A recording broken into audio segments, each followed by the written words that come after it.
ኢትዮጵያ 54 የሚሆኑ አስገዳጅ ህጎችን አጸደቀች። አሜሪካ ማዕቀብ ልትጥል መሆኑን ገልጻለች።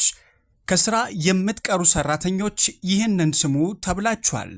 ለፓርቲዎች ተከፍሏል ስለተባለው 81 ሚሊዮን ብር ጉዳይ የምትሰሙት ወሬ ይዘናል። መሪዎቹ የቃላት ጦርነት ውስጥ ገብተዋል። ፊትና የመኪና ሰሌዳን የሚለዩት የተባሉ የደህንነት ካሜራዎች ጉዳይም በዜናችን አካተናል። እስራኤልና ሊባኖስም ስምምነት ላይ ደርሰዋል። ሰላም ጤና ይስጥልን፣ እንደምን አላችሁ ውድ የኢትዮጵያ ድምፅ ተከታታዮች።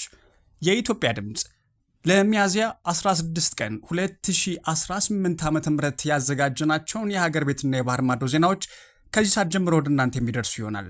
ከዜናዎቻችን ጋር አብራችሁ ትሆኑ ዘንድ በአክብሮት ጋብዘናል። ቀዳሚ ወዳደረግነው ዜናችን እንውሰዳችሁም። ፊትና የመኪና ሰሌዳን መለየት የሚችሉ የደህንነት ካሜራዎች የሚሰበስቡት መረጃ ደህንነት ጉዳይ ዛሬ ከተሰሙ ጉዳዮች መካከል አንደኛው ነበረ። የኢትዮጵያ አርቲፊሻል ኢንተለጀንስ ኢንስቲትዩት የ9 ወራት የሥራ አፈጻጸም ሪፖርት በሕዝብ ተወካዮች ምክር ቤት ለሕግና ፍትህ ጉዳዮች ቋሚ ኮሚቴ አቅርቦ ነበረ።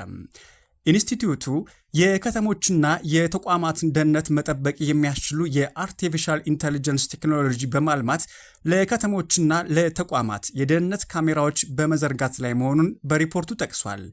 የቴክኖሎጂ ተደራሽነት የሚበረታታ መሆኑን የጠቀሰው ቋሚ ኮሚቴው ከነዚህ ካሜራዎች የሚሰበሰቡ መረጃዎች ደህንነት ጉዳይ እንዴት ይጠበቃል የሚለው ጉዳይ ላይ ጥያቄ አንስቷል።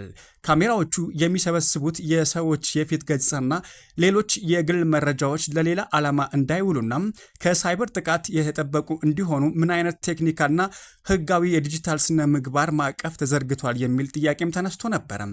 የኢትዮጵያ አርቲፊሻል ኢንተለጀንስ ኢንስቲትዩት ዋና ዳይሬክተር ዶክተር ወርቁ ጋቸና በሀገር አቀፍ ደረጃ እየተዘረጉ ያሉ የደህንነት ካሜራዎችና የመረጃ አሰባሰብ ስራዎች የዜጎችን የግል ነጻነት በማይነካና በቴክኖሎጂ በታገዘ የሳይበር ደህንነት ጥበቃ ስር እንዲከናወኑ እየተደረገ መሆኑን ገልጸዋል። በከተሞችና በተለያዩ የመንግስት ተቋማት ውስጥ የሚዘረጉ የፊት ገጽታና የተሽከርካሪ ሰሌዳን መለየት የሚችሉ ዘመናዊ ካሜራዎች ተልዕኮም በሀገሪቱ የጸደቁትን የአርቲፊሻል ኢንተለጀንስ ፖሊሲና የግል መረጃ ጥበቃ ህግን መሰረት ያደረገ መሆኑን ተናግረዋል። በካሜራዎቹ አማካኝነት የሚሰበሰቡ መረጃዎችም ለታለመላቸው ልዩ ዓላማዎች ብቻ እንዲውሉ የሚደረግም ሲሆን መረጃዎቹን የማግኘትና የመጠበቅ ጉዳይም ለፌዴራል ፖሊስና ተመሳሳይ ህጋዊ ኃላፊነት ለተሰጣቸው ተቋማት ብቻ የተገደበ መሆኑን ገልጸዋል። አርባ ምንጭ ውሃ በሚል የሚደረገው የአክሲዮን ሽያጭ ህገወጥ መሆኑ ተገለጸ። ባይራ አክሲዮን ማህበር የውሃ ፋብሪካ አቋቁሜያለሁ ወይም አርባ ምንጭ ውሃ በሚል ስያሜ እያካሄደ ያለው የአክሲዮን ሽያጭ እውቅና የሌለውና ህገወጥ መሆኑን የኢትዮጵያ ካፒታል ገበያ ባለስልጣን አሳወቀም። ባለስልጣኑ ባደረገው ክትትልም ማህበሩ ያልተመዘገቡ አክሲዮኖች ለሽያጭ ማቅረቡና ያለ ቅድመ ማስጠንቀቂያ ፍቃድ በተለያዩ ማህበራዊ ሚዲያዎች ማስታወቂያ እያሰራጨ መሆኑን ማረጋግጧል። ይህ ድርጊት በሀገሪቱ የካፒታል ገበያ አዋጅ ቁጥር 1248 ህዝባር 2013 እና በመመሪያ ቁጥር 1030 ህዝባር 2017 መሰረትም ሙሉ በሙሉ የተከለከለ እና በወንጀል የሚያስጠይቅ ተግባር መሆኑን ተገልጿል። በአሁኑ ወቅት በማህበሩ ላይ አስተዳደራዊ ምርመራ መጀመሩን የገለጠው ባለስልጣኑ ህብረተሰቡ አክሲዮኖቹ ያልተመዘገቡ መሆናቸው ተገንዝቦ ከመግዛት እንዲቆጠብ ጥብቅ ማስጠንቀቂያም አስተላልፏል። እንዲሁም ለማንኛውም የሽያጭ ወኪልም ሆነ ለአክሲዮን ማህበሩ ምንም አይነት ክፍያ እንዳይፈጸምም አሳስቧል። ለተከታታይ 5 ቀናት የቀሩ ሰራተኞች ያለ ማስጠንቀቂያ ሊባረሩ ነው። የፌዴራል ጠቅላይ ፍርድ ቤት ሰበር ሰሚ ችሎት ቀደም ሲል ለ5 ተከታታይ ቀናት ከስራ ለቀሩ ሰራተኛ ለእያንዳንዱ ቀን ማስጠንቀቂያ መስጠት አለበት በማለት ተሰጥቶ የነበረው የህግ ትርጉም ሽሯል። በዚህ መሰረትም አንድ ሰራተኛ ከዓመታዊ እረፍትና ልዩ ልዩ ፍቃዶች ውጪ ለ5 ተከታታይ የስራ ቀናትና ከዚያ በላይ ከስራ ከቀረም አሰሪው የጽሁፍ ማስጠንቀቂያ መስጠት ሳይጠበቅበት የስራ ውሉን ማቋረጥ እንዲችል አዲስ ህግ ትርጉም ሰጥቷል። ይህ ውሳኔ ቀደም ሲል በሰበር መዝገብ ቁጥርም 249795 ላይ ተቀምጦ የነበረውን አሰራር የሚቀይርም ሲሆን ሰራተኞች ያለ በቂ ምክንያትና ፍቃድ ከስራ ገበታቸው መቅረታቸውም ለስራ ውል መቋረጥ በቂ ምክንያት እንደሚሆንም በግልጽ አመላክቷል። በመሆኑም ሰራተኞች ከስራ ገበታቸው በሚቀሩበት ወቅትም የህግ ጥበቃ የሚያገኙት ፍቃድ ሲኖራቸው ብቻ መሆኑን ተገንዝበው ጥንቃቄ እንዲያደርጉ ሲልም አሳስቧል። በሕግ ጥሰት ምክንያት 22 የምርጫ ጣቢያዎች በድንገት ተዘጉ።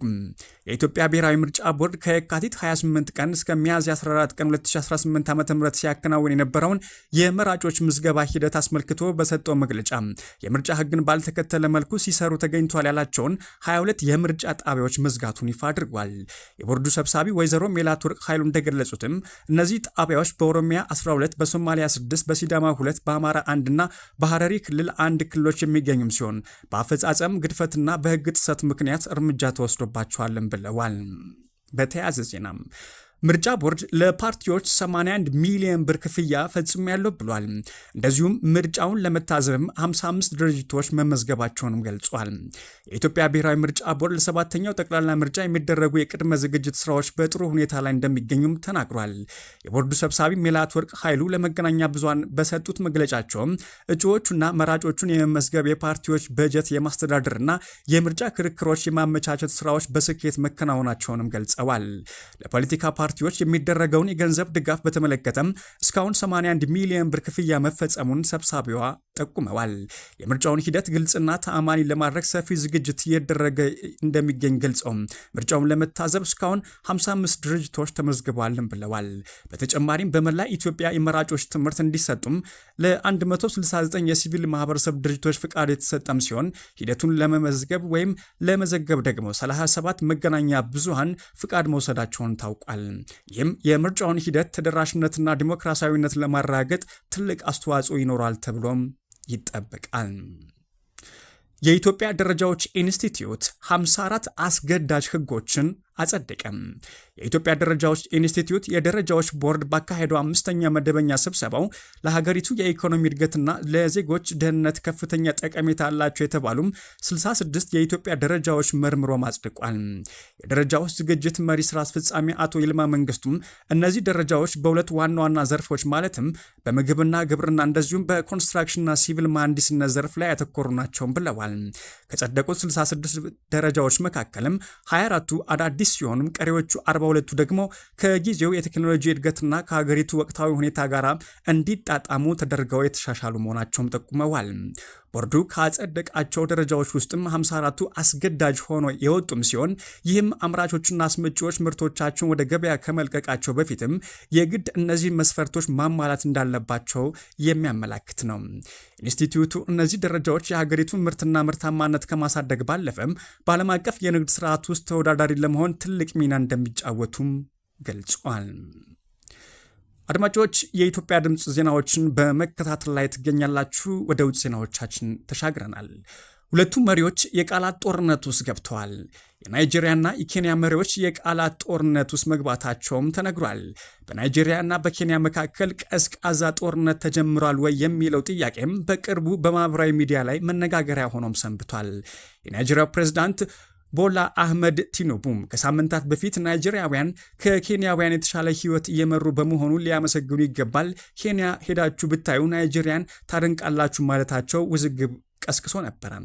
በምላሹ የኬንያው ፕሬዝዳንት ዊሊያም ሩቶ በዚህ ሳምንት ባደረጉት ንግግር ኬንያውያን ከናይጄሪያውያን የተሻለ እንግሊዝኛ ይናገራሉ፣ ናይጄሪያውያን ሲናገሩ ለመረዳት አስተርጓሚ ያስፈልጋል ማለታቸው ጉዳዩን ይበልጥ አሟሙቆታል።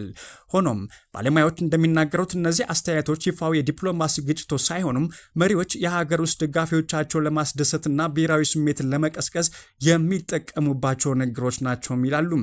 እንደ እውነቱ ከሆነ ግን ናይጄሪያና ኬንያ በብዙ ዘርፎች የቅርብ አጋሮች ናቸው። ሁለቱም ሀገራት በአፍሪካ ህብረት ውስጥም ቁልፍ ሚና ያላቸው ከመሆኑም በላይም በቀጠናዊ ደህንነት፣ በንግድና በዲፕሎማሲ ዘርፍ በጋራም እየሰሩ ይገኛሉ። እንዲሁም በመላው አፍሪካም ለሚታየው የኢኮኖሚ እድገትና የቴክኖሎጂ ልማት የጋራ ፍላጎት እንዳላቸውም ይታወቃል። ምንም እንኳን መሪዎቻቸው አልፎ አልፎ የቃላት ጦርነት ቢያደርጉም በተቋም ደረጃ ያላቸው ግንኙነት ጠንካራና በትብብር ላይ የተመሰረተ እንደሆነም ይታወቃል። እስራኤልና ሊባኖስ የተኩስ አቁም ስምምነቱን ለ3 ሳምንታት ለማራዘም ተስማምተዋል። የአሜሪካው ፕሬዝዳንት ዶናልድ ትራምፕ እንዳሳወቁትም እስራኤልና ሊባኖስ በዋይት ሃውስ ባደረጉት ያልተለመደ ስብሰባ የተኩስ አቁም ስምምነቱን ለተጨማሪ 3 ሳምንታት ለማራዘም መስማማታቸውን አሳውቀዋል። ይህ ስምምነት የወጣው የካቲት 28 ቀን ጀምሮም እስራኤል በኢራን ላይ የጋራ ጥቃት ከከፈተች በኋላም በሊባኖስ ደቡባዊ ክፍልና በቤይሩት በሚገኙ የሂዝቦላ ምሽጎች ላይ የአየር ድብደባ ስታካሄድ በቆየችበት ወቅት ነው። የዚህ ስምምነት መራዘም በክልሉ ለጊዜውም ቢሆን አንጻራዊ ሰላም ለማስፈንና ተጨማሪ ሰብአዊ ቀውሶች ለመቀነስ ትልቅ ዕድል እንደሚፈጥርም ተስፋ ተጥሎበታል። በኢራን የሚደገፈውና በብዙ ምዕራባውያን ሀገራትም አሸባሪ ተብሎ የተፈረጀው ሂዝቦላም ከ1982 ጀምሮም በሊባኖስ ውስጥ ትልቅ ወታደራዊና ፖለቲካዊ ኃይል ሆኖ የቆየም ሲሆን ለኢራን እንደ ዋነኛ ወኪል ሆኖም እያገለገለም ይገኛል። የአሜሪካ መረጃዎች እንደሚጠቁሙትም ኢራን ለዚህ ቡድን በየዓመቱም ወደ $700 ሚሊዮን የሚጠጋ የገንዘብ ድጋፍና የጦር መሳሪያ ድጋፍ እንደምታደርግም አረጋግጠዋል። አሁን ላይ የደረሰው የተኩስ አቁም ስምምነት መራዘምም በኢራን በእስራኤልና በሂዝቦላ መካከል ያለውን መጠነ ሰፊ ጦርነት ለማርገብ የታለመ ቢሆንም በቀጠናው ያለው ሁኔታ አሁንም በከፍተኛ ጥንቃቄ የሚጠበቅ እንደሆነ መገናኛ ብዙሃን አስነብበዋል። በመጨረሻም አሜሪካ ድጋፍ ባልሰጡ የኔቶ አባል ሀገራት ላይ ማዕቀብ ለመጣል ማቀዷ ተገለጸ። የአሜሪካው መከላከያ ሚኒስትር በኢራን ጦርነት ወቅትም ድጋፍ አላደረጉም ባላቸው የሰሜን አትላንቲክ ጦር ቃል ኪዳን ድርጅት ወይም ኔቶ አባላት ላይ ሊወስድ የሚችሉ ቅጣት እርምጃዎች የሚያመላክት የውስጥ ሰነድ ይፋ ማድረጉን አንድ የአሜሪካ ባለስልጣን ጠቅሶ ለሮይተርስ ጽፏል።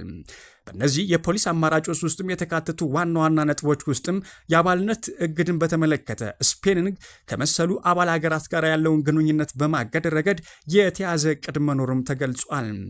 ብሪታንያ በፎክላንድ ደሴቶች ላይ ባላት የይገባኛል ጥያቄ ዙሪያም አሜሪካ የነበራትን ዲፕሎማሲያዊ ድጋፍ በድጋሚ መገምገም ያካትታል። በኔቶ መዋቅር ውስጥ አስቸጋሪ ተብለው የተፈረጁ ሀገራት ከሚይዟቸው ቁልፍና ከፍተኛ የኃላፊነት ቦታዎች እንዲወገዱ ማድረግም ሌላኛው ጉዳይ ነው። እንደ ባለስልጣኑ ገለጻም ሰነዱ በከፍተኛ የፔንታጎን የስልጣን እርከኖች ላይ እየተመከረበት ያለም ሲሆን ዋነኛው የቅሬታ ምንጭ የተወሰኑ ሀገራት ለአሜሪካ ጦር የግዛት መዳረሻ የጦር ሰፈርና የአየር ክልል አጠቃቀም ፍቃድም ለመስጠት ፍቃደኛ አለመሆናቸውም ተገልጿል። ይህ ትብብር ለማንኛውም የኔቶ አባል ሀገር ዝቅተኛው የጋራ ግዴታ መሆኑን ያሰምርበታል ሲል ሮይተርስ ዘግቧል። ውድ የኢትዮጵያ ድምፅ ተከታታዮች የኢትዮጵያ ድምፅ ለሚያዝያ 16 ቀን 2018 ዓ.ም ያዘጋጃቸው ዜናዎች እነኝን ይመስላሉ። አብራችሁን ስለነበራችሁም ከልብ እናመሰግናለን። ሰላምን ተመኘን።